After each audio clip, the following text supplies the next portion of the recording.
Hello guys, welcome back to my YouTube channel. ನೋಡಿ, ಇವತ್ತು ನಾನು ನಮ್ಮ ಹೊಲದ ಹತ್ರ ಬಂದಿದ್ದೀನಿ. ನಿಂಬೆ ಗಿಡ ಫುಲ್ಲು ಅಂದರೆ ಎಲ್ಲ ಕಾಯೆಲ್ಲ ಕಡಿಮೆ ಆಗಿಬಿಟ್ಟು ಸ್ವಲ್ಪ ಕಾಯೆಲ್ಲ ಚಿಕ್ಕ ಚಿಕ್ಕ ಕಾಯಾಗಿತ್ತು. ಅಂದರೆ ನಿಂಬೆ ಹಣ್ಣು ನೋಡಿ ಇಷ್ಟು ಚಿಕ್ಕದಿತ್ತು. ಈಗ ಮಳೆ ಬಂದಿರೋ ಕಾರಣಕ್ಕೆ ಹೂವನ್ನು ಬಿಟ್ಟಿದೆ. ನೋಡಿ, ಹೂವನ್ನು ಬಿಟ್ಕೊತಿದೆ, ಅಂದರೆ ಎಲ್ಲೋ ಒಂದೊಂದು.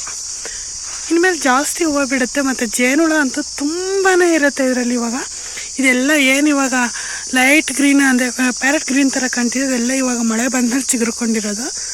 ಇಷ್ಟೇ ಚಿಕ್ಕ ಗಿಡ ಇದ್ದಿದ್ದು ತುಂಬ ದೊಡ್ಡದು ಆಗ್ತಾ ಇರುತ್ತೆ. ಈ ಕಡೆ ನಮ್ಮ ದಾಸವಾಳ ಎಷ್ಟು ಚೆನ್ನಾಗಿ ಹೂವು ಬಿಟ್ಟಿದೆ ನೋಡಿ. ಫುಲ್ ರೆಡ್ ಆಗೋಗಿದೆ.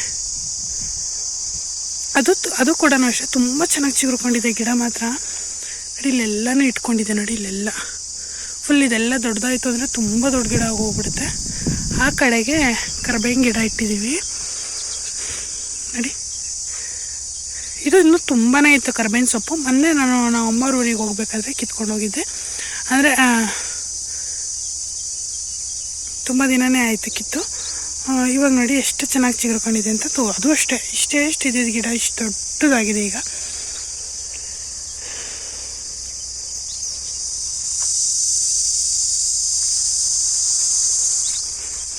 ಇತ್ತೀಚೆಗೆ ಮನೆ ಮುಂದೆಗಡೆನೆ ನೋಡಿ ನಾಗಣ್ಣ ಅವರು ಅಂದರೆ ಮನೆ ಕಟ್ಕೊಂಡ್ಬಿಟ್ಟಿದ್ದಾರೆ ನಾಗಪ್ಪ ಅವರು. ಬಟ್ ಇದು ಇರಲಿಲ್ಲ, ಇವಾಗ ಉಟ್ಕೊಂಡಿರೋಂಥ ಮನೆ ಆಗಿದೆ. ಈ ಕಡೆ ಬಿಕ್ಕೆ ಗಿಡದಲ್ಲಿ ನೋಡ್ತಿರ್ಬೋದು, ಬಿಕ್ಕೆಕಾಯಿ ಪೀಚ್ ಆಗಿದೆ ನೋಡಿ. ಇಷ್ಟೊಂದಾಗಿದೆ ಈ ಸರಿ. ಹೂವು ತುಂಬಾ ಇದೆ. ವಾವ್, ಇಷ್ಟೊಂದು ಆಗುತ್ತೆ ಅಂತ ನಿಜ ಅಂದ್ಕೊಂಡಿರಲಿಲ್ಲ. ಬಟ್ ಈ ಸರಿ ತುಂಬಾ ಆಗಿದೆ. ನೋಡಬೇಕು ಯಾವ ಥರ ಆಗುತ್ತೆ ಅಂತ. ಗೊಬ್ಬರ ಎಲ್ಲ ಹಾಕಿ, ಸ್ವಲ್ಪ ಗೊಬ್ಬರ ಹಾಕಿದ್ದಾರೆ ನಮ್ಮ ಮನೆಯವರು. ಇಲ್ಲೆಲ್ಲ ಇರೋದು ಗೊಬ್ಬರನೇ ಅದು. ಬಟ್ ಹೂವು ಬಿಟ್ಟಿದೆ ನೋಡಿ. ಹೂವು ಬಿಕ್ಕೆ ಹೂವು ಇದು. ಹೂವು ಅಂದರೆ ಮೊನ್ನೆ ಬಿಟ್ಟಿತ್ತಲ್ವ, ನಾನು ಹೋದ ಸರಿ ತೋರಿಸಿದ್ದೆ ಹೋದ ಬ್ಲಾಗಲ್ಲಿ. ಒಳ್ಳೆ ಟೇಸ್ಟ್ ಇರುತ್ತೆ ಇದು. ಸಕ್ಕತ್ತಾಗಿತ್ತು, ನಾನೇ ತಿಂದಿದ್ದು. ತುಂಬಾ ಚೆನ್ನಾಗಿ ದಪ್ಪಗೆ ಬಿಡುತ್ತೆ ಇದು. ತುಂಬಾ ಚೆನ್ನಾಗಿದೆ. ಇಲ್ಲೂ ಕೂಡ ಇದೆ ನೋಡಿ ಹೂವು ಎಲ್ಲ ಇಟ್ಕೊಂಡಿದೆ. ತುಂಬ ಚೆನ್ನಾಗಿ ಬಿಟ್ಟಿದೆ. ಸರಿ ತೋರಿಸಿದಾಗ ತುಂಬಾ ಚಿಕ್ಕಿತ್ತು ಕಬ್ಬು. ಇವಾಗ ಇದು ಅಂದರೆ ಕಬ್ಬಿನಲ್ಲಿ ಅಂದರೆ ಇದಕ್ಕೆ ಬರುತ್ತಲ್ವ, ಗೆಣ್ಣು ಥರ ಬರುತ್ತಲ್ಲ, ಆ ಥರ ಈ ಕಡ್ಡಿ ಬರ್ತಿದೆ. ಅಂದರೆ ಇನ್ನೂ ಒಂದು ಸ್ವಲ್ಪ ದಿನ, ಅಂದರೆ ಒಂದು 2-3 ತಿಂಗಳು ಆದಮೇಲೆ ತಿನ್ನೋದಕ್ಕೆ ಬರುತ್ತೆ. ಬಟ್ ಇದು ಸ್ವೀಟ್ ಇರೋಲ್ಲ. ಯಾಕೆಂದರೆ ನಮ್ಮಮ್ಮವ್ರ ಮನೇಲಿ ನಾನು ವೀಡಿಯೋ ತೋರಿಸಿದ್ದೆ ಅಲ್ವಾ, ಇದೂ ಮತ್ತು ಅದು ವೈಟ್ ಕಬ್ಬು, ಅಂದರೆ ಗ್ರೀನ್ ಕಲರ್ ಇರುತ್ತೆ. ಬ್ಲ್ಯಾಕ್ ಕಲರ್ದು ಇದೆ ಅಂತ ತೋರಿಸಿದ್ದೆ ಅಲ್ಲ, ಅದನ್ನು ಒಂದನ್ನು ತಂದು ಹಾಕಬೇಕು. ಬಟ್ ಇಲ್ಲೆಲ್ಲ ಹಾಕಿದ್ದೆ ನಾನು, ಯಾಕೋ ಉಟ್ಕೊಂಡೇ ಇಲ್ಲ. ಅದು ತುಂಬ ಚೆನ್ನಾಗಿ ಚಿಗುರ್ಕೊಂಡಿತ್ತು. ಬಟ್ ಎಲ್ಲೂ ಸಿಗ್ತಾ ಇಲ್ಲ. ಇಲ್ಲೊಂದು ಕಡೆ ಹಾಕಿದ್ದೆ, ಇದೆಯೋ ಒಣಗೋಗಿದೆಯೋ ಅದು ಗೊತ್ತಿಲ್ಲ. ಒಣಗೋಗ್ಬಿಟ್ಟಿದೆ. ಈ ಸರಿ ಕಬ್ಬನ್ನ ತೊಗೊಬಂದು ಅಮ್ಮವ್ರ ಮನೆ ಅವ್ರು ಕಿತ್ತಾಕ್ಬಿಟ್ರು ಮನೆ. ಯಾಕೆಂದರೆ ಅವ್ರಿಗೆ ಜಾಗ ಆಗ್ತಾ ಇರಲಿಲ್ಲ, ಅದಕ್ಕೋಸ್ಕರ ಅವರೆಲ್ಲದನ್ನು ಕಿತ್ತಾಕ್ಬಿಟ್ರು. ನೋಡಿ, ಹುಲ್ಲೆಲ್ಲ ಫುಲ್ ಬೆಳ್ಕೊಬಿಟ್ಟಿದೆ. ಇದೆಲ್ಲದನ್ನು ಇವಾಗ ಕ್ಲೀನ್ ಮಾಡಿ, ನಮ್ಮ ಪಪ್ಪಾಯ ಗಿಡ ಫುಲ್ ಖಾಲಿಯಾಗೋಗಿದ್ದಾವೆ. ಪಪ್ಪಾಯನೇ ಇಲ್ಲ, ಆಗೋಗಿದೆ. ಇದು ಬಂದು ಕಾಕಡ ಗಿಡ ನೋಡಿ, ಫುಲ್ ಖಾಲಿ. ಪಪ್ಪಾಯ ಎಲ್ಲ ಖಾಲಿ ಆಗಿಬಿಟ್ಟಿದೆ. ಇದರಲ್ಲಿ ಒಂದು 4 ಇದೆ ಅಷ್ಟೇ. ಬಟ್ ಎಲ್ಲ ಪಪ್ಪಾಯ ಖಾಲಿಯಾಗಿ ಹೋಗಿದೆ. ಬನ್ನಿ, ನೇರಳೆ ಗಿಡ ತೋರಿಸ್ತೀನಿ. ನೇರಳೆ ಹೂವು ಏನಾದರೂ ಬಿಟ್ಟಿದೆಯಾ,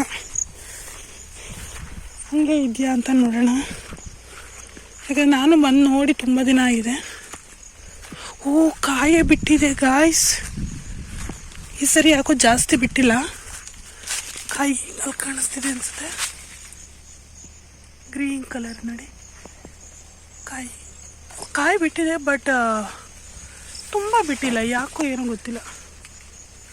ಇದು ನಮ್ಮ ನುಗ್ಗೆ ಗಿಡ, ಚೆನ್ನಾಗಿ ಚಿಗುರ್ಕೊಂಡಿದೆ. ಇದೆಲ್ಲ ನಮ್ಮ ಬದನೆ ಗಿಡಗಳು. ಇದೆಲ್ಲ ಕ್ಲೀನ್ ಮಾಡಬೇಕು ಇವಾಗ. ಈ ವ್ಯವಸಾಯನೇ ಸಾಕಾಗಿ ಹೋಗುತ್ತೆ ಗೈಸ್. ತುಂಬ ಕಷ್ಟ ಇದೆಲ್ಲ ಮಾಡೋದು. ನೋಡಿ ಎಲ್ಲ ಗಿಡಗಳು ಬೆಳ್ಕೊಂಡಿದೆ, ಇವೆಲ್ಲ ವೇಸ್ಟ್ ಗಿಡ, ಇವೆಲ್ಲ ಮತ್ತೆ ಕಿತ್ತಾಕಬೇಕು. ಸೊಪ್ಪು ತುಂಬಾ ಅಂದರೆ ತುಂಬ ನಮ್ಮಲ್ಲೂ ತುಂಬಾ ಇದೆ. ಇದನ್ನು ಸೊಪ್ಪಿನ ಸಾರು ಮಸ್ಸೊಪ್ಪು ಎಲ್ಲ ಮಾಡ್ತಾರೆ. ಬಟ್ ನಾನೇನು ಕಿತ್ಕೋತಾ ಇಲ್ಲ, ಎಷ್ಟೊಂದಿದೆ ಅಂದರೆ ಒಲ್ಲು. ಈ ಕಡೆ ನಾವು ಮರಗೆಣಸು ಕೀಳೋಣ ಅಂತ ಬಂದ್ವಿ. ಬಟ್ ಇದನ್ನು ಕೀಳೋಗು ಬರುತ್ತೆ ಅಂತ ಹೇಳಿದ್ರು. ಅದು ನನ್ನಿಂದ ಆಗ್ತಾಯಿಲ್ಲ, ಯಾಕೆಂದರೆ ಅದು ಮಳೆ ಬಂದಿದೆ. ತುಂಬ ಮಳೆ ಬಂದ್ರೂ ಅದು ಸ್ವಲ್ಪ ಸಡಿಲ ಮಾಡೋಕ್ಕಾಗ್ತಾಯಿರಲಿಲ್ಲ ಅಳ್ಳಾಡ್ಸೋದಕ್ಕೆ. ಅದಕ್ಕೋಸ್ಕರ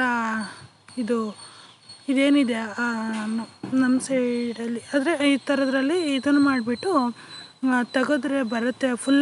ಅಂದರೆ ಕೆಳಗಡೆಯಿಂದನೂ ಅದು ಏನು ರೂಟ್ ಹೋಗಿರುತ್ತೆ ಗೆಣಸಿಂದ ಅಷ್ಟು ಪೂರ್ತಿ ಬರುತ್ತೆ ಅಂತ ಈ ಥರ ಇದನ್ನು ತೆಗಿಯೋದು ಕಬ್ಬಣದ್ರಲ್ಲಿ. ಈ ಥರ ಎಬ್ಬಿದ್ರೆ ಅದು ಮೇಲ್ಗಡೆ ಬರುತ್ತೆ. ಹಾಗಾಗಿ ಅವರು ನಾನೇ ಮಾಡ್ಕೊಡ್ತೀನಿ ಬಿಡು ಅಂತ ಹೇಳ್ಬಿಟ್ಟು ಮಾಡ್ತಾಯಿದ್ರು. ಬಟ್ ಕಾಯೆಲ್ಲನೂ ಅದು ಹೆಂಗಾಗಿತ್ತು ಅಂದರೆ ಫುಲ್ಲು ಇದಾಗಿಬಿಟ್ಟಿತ್ತು. ಅಂದರೆ ತುಂಬ ವರ್ಷ ಆಗೋಗ್ಬಿಟ್ಟಿದೆ. ಇದನ್ನು ಗಿಡನ ನೋಡಿಕೊಂಡೇ ಇರಲಿಲ್ಲ. ಹಾಗಾಗಿ ಅದು ಆವಾಗಲೇ ಬೇರೆ ಗಿಡ ಹೊಡ್ಕೊಳ್ಳೋದಕ್ಕೆ ಅಂತ ಹೇಳ್ಬಿಟ್ಟು ಗೆಣಸೆಲ್ಲನೂ ಕರಗ್ತಾ ಇತ್ತು. ಆ ಥರ ಆಗಿತ್ತು. ಒಂದು 2-3 ಪೀಸು ಚೆನ್ನಾಗಿರೋದು ಸಿಕ್ತು. ಬಟ್ ನಾವು ಮುಂಚೆ ನೋಡ್ಕೊಂಡಿರಲಿಲ್ಲ, ಹಾಗಾಗಿ ಅದು ಕೂಡ ಹೊರಟೋಗಿತ್ತು. ದಪ್ಪದೇನಿದೆ ದಪ್ಪ ಗೆಡ್ಡೆ ಅದೆಲ್ಲನೂ ಎರಡೂ ಕರಗಿಬಿಟ್ಟಿತ್ತು. ಚಿಕ್ಕ ಸ್ವಲ್ಪ ಅಂದರೆ ಸ್ವಲ್ಪ ಸೈಜ್ ಇರೋದು ಸಿಕ್ಕಿದ್ದು. ಎರಡೂ ನನಗೆ ಯೂಸ್ ಮಾಡೋಕ್ಕೆ ಸಿಕ್ಕಿದ್ದಂಥದ್ದು ಗೆಣಸು. ಇದು ಮರಗೆಣಸು ಅಂತಂದೇಳ್ಬಿಟ್ಟು ಇದು ತುಂಬಾ ಇದೆ ನಮ್ಮ ಹೊಲದಲ್ಲಿ ಹಾಕಿರೋದು. ಬಟ್ ನಾವು ಎಲ್ಲಂದ್ರಲ್ಲೇ ಹಾಕಕ್ಕೆ ಹೋಗಿಲ್ಲ, ಏಕೆಂದರೆ ಅದು ತುಂಬ ಆಳಕ್ಕೆ ಹೊಟ್ಟೋಗುತ್ತೆ. ಹಾಗಾಗಿ ಈ ಕಡೆ ಬದನೆಕಾಯಿ ಕೂಡ ಸಿಕ್ಕಿತ್ತು, ಬದನೆಕಾಯಿ ತಗೊಂಡು ಹೊರಟ್ವಿ. ಇವತ್ತಿನ ಬ್ಲಾಗ್ ಇಷ್ಟ ಆಗಿರುತ್ತೆ ಗಾಯ್ಸ್. ಇಷ್ಟ ಆಯಿತು ಅಂದರೆ ಸಬ್ಸ್ಕ್ರೈಬ್ ಮಾಡ್ಕೊಳ್ಳಿ, ವಿಡಿಯೋನ ಫುಲ್ ನೋಡಿ.